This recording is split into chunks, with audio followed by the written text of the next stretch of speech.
Tensions are reportedly rising behind the scenes at The View, and Whoopi Goldberg may be on thin ice with network executives. Recent reports suggest that ABC is rolling out a new promotional campaign for the show, fueling speculation the big changes may be on the horizon. And watching this clip, I couldn't help but think how ironic that Whoopi Goldberg and Joy Behar and the rest of the ladies on The View spend their time calling Republicans the conspiracy theorists. But they have been wrong about everything they have said over the last couple of years. Dude, these women are completely out of touch with reality. And you're right, ABC should wake up. They just paid $15 million to President Trump's future library. That's a great thing for the American people.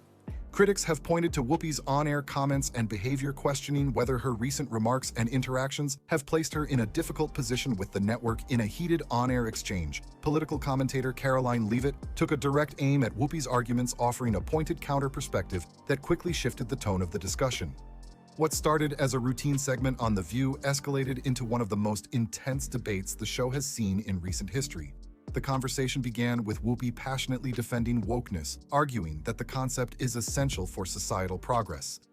She may be, but my point is that job would not maybe have been open to her. No, I understand. I just wanted to clarify that. Yeah. Use continued. I would like this young lady this is her first job, I would like her to do a little homework. Because she said something yesterday that really pissed me off. And that was, she said, there will be no wokeness here. Oh, yeah. Let me explain something to you, because without that wokeness, you might not have that job. Goldberg further argued that conservative criticisms of wokeness are based on fear-mongering, suggesting that those who challenge the ideology are uncomfortable with progress and resistant to change. However, Leavitt didn't back down. Rather than simply disagreeing, she deconstructed the foundation of Whoopi's argument, highlighting contradictions in The View's portrayal of wokeness and the selective application of the so-called inclusive principles. White House Press Secretary Karoline Leavitt. Here is Whoopi Goldberg saying she only got the job due to wokeness. What? I would like this young lady this is her first job, I would like her to do a little homework. Because she said something yesterday that really pissed me off.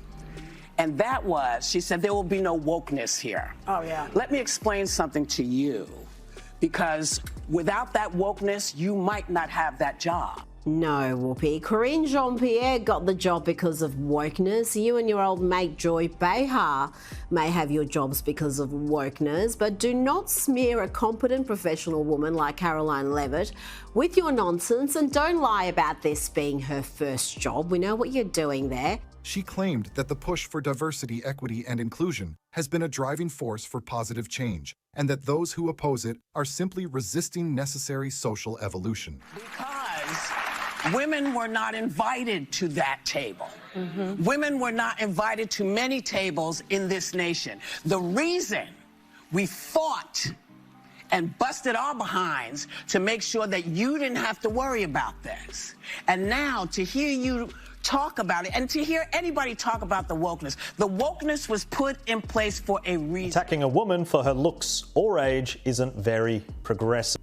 Leavitt pointed out that while wokeness claims to stand for tolerance and equality, it is often used to silence or dismiss opposing viewpoints, particularly those from conservative voices. She challenged the idea that wokeness is universally positive, citing examples where it has led to division, censorship, and political favoritism rather than true inclusion. As the exchange intensified, the tension in the studio became palpable. The debate was no longer just about wokeness itself, but about how the media shapes narratives and who gets to define progress in modern society.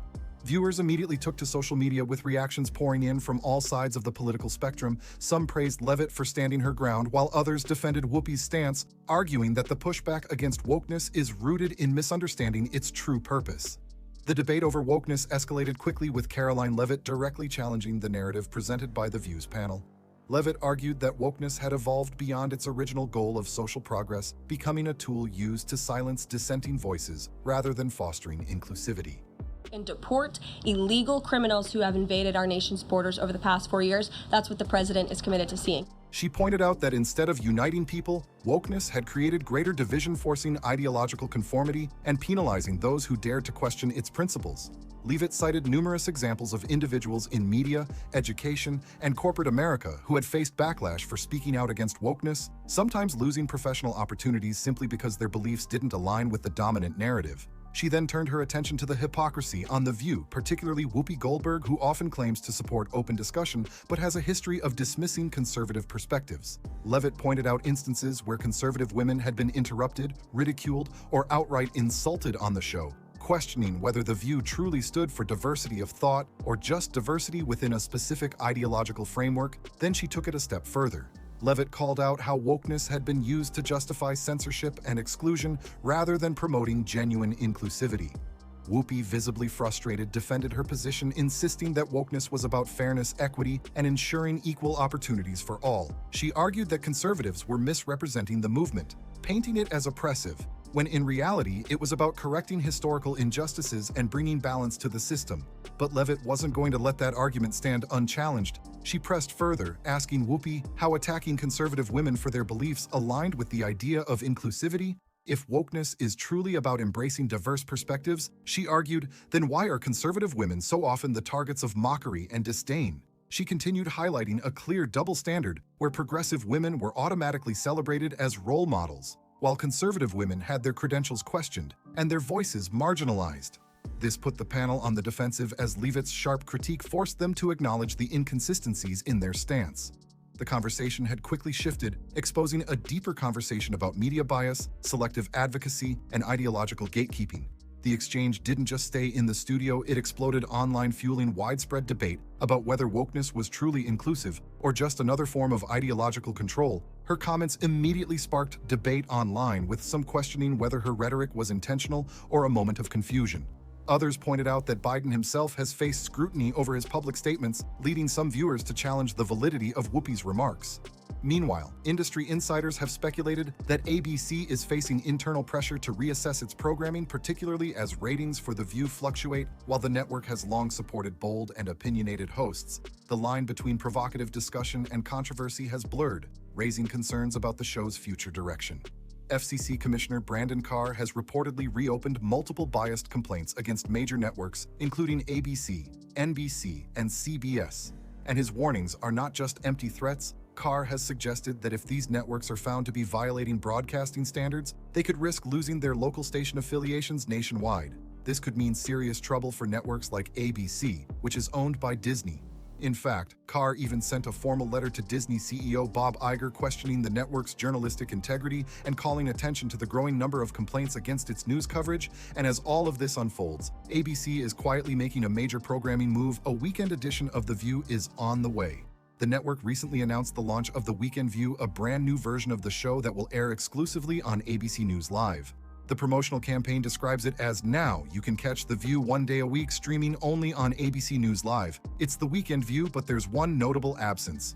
Whoopi Goldberg is nowhere to be found, so what's behind this decision?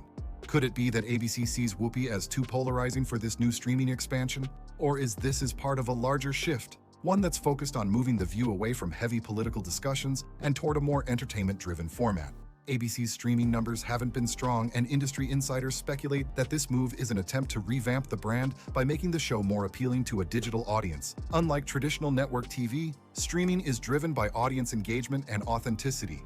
A platform where shows thrive on open conversation rather than a network-controlled narratives. There's a growing speculation about Whoopi Goldberg's next move, especially as her role on The View appears to be shifting. Some industry insiders suggest that she might actually have a stronger following online than on traditional network television, a shift that ABC may not have fully realized or accounted for. But could there be another reason for her noticeable change in tone on the show? Some believe that Whoopi could be in the middle of contract negotiations, possibly holding out for a better deal.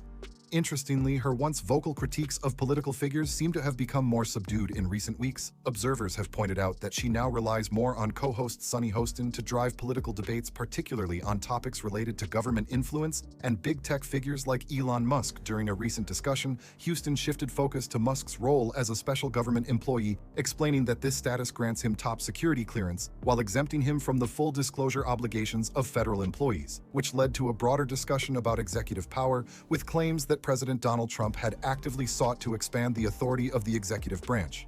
Beyond its traditional boundaries, the panel debated the structure of government, with Hostin emphasizing the three co-equal branches: the legislative branch, Congress, including the House and Senate, which controls the power of the purse; the executive branch, which enforces laws and governs under presidential authority; the judicial branch, led by the Supreme Court, which interprets the law.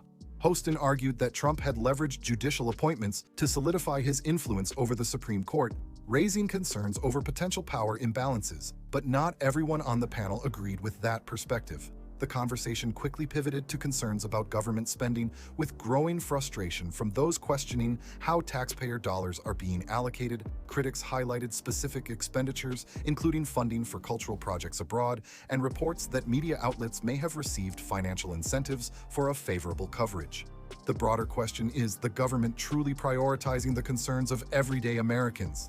The discussion didn't just stay in the studio. Viewers immediately reacted online, debating the role of government media influence and fiscal responsibility, with public trust in mainstream narratives declining. The demand for transparency continues to grow, and as The View faces internal and external scrutiny of the show's ability to navigate these complex discussions, this could determine its long-term credibility and relevance at the end of the day. Karoline Leavitt's appearance on The View didn't just challenge Whoopi Goldberg's defensive wokeness, it sparked a larger national conversation about the state of political discourse in America. Are we truly encouraging open discussions, or are dissenting voices being silenced in favor of ideological conformity? This debate is far from over, and as more voices challenge dominant narratives, it's clear that the fight for ideological balance in media is just beginning. The question now is, where does the conversation go from here? What do you think? Did Leavitt successfully expose contradictions in The View stance on wokeness, or do you believe Whoopi Goldberg had a valid argument? Drop a comment below with your thoughts, and before you go, hit that like button and subscribe for more updates on the latest political and media controversies. This discussion is just getting started. Stay tuned for more. See you next time.